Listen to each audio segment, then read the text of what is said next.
Hello मुलांनो, number सिरीजचा अजून एक प्रश्न बघा. मुलांना खूप सोपा वाटतो, पण जर याचं लॉजिक सापडलं नाही तर तो तुमचा वेळ खाऊ शकतो. काय प्रश्न आहे? दोन प्रश्नचिन्हाच्या जागी काय दिले असं विचारले. मी नेहमी काय सांगतो, जर संख्या वर खाली झाल्या, कमी जास्त झाल्या तर नेहमी अल्टरनेट सिरीज असते. इथं बघा काय झालंय. 69 नंतर 76 आले म्हणजे +7. 76 नंतर 83 आले, याच्यात पण +7 केलं.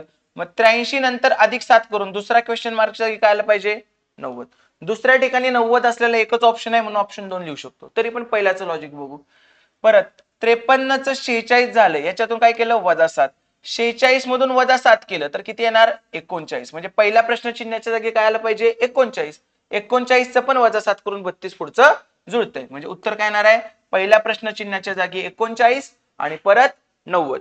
तर रिझनिंगच्या अजून वेगवेगळ्या टॉपिकचा अभ्यास तुम्हाला कमी वेळेत करायचा आहे आणि महत्त्वाचे टॉपिक तर आपल्या वन डे रिव्हिजन मध्ये मॅथचे तर सगळेच टॉपिक आणि रिझनिंगचे महत्त्वाचे टॉपिक आपण घेतलेले आहेत. तर तुम्हाला येणाऱ्या परीक्षांसाठी ही बॅच कमी वेळेत जास्त मार्क मिळवण्यासाठी नक्कीच फायद्याची ठरेल.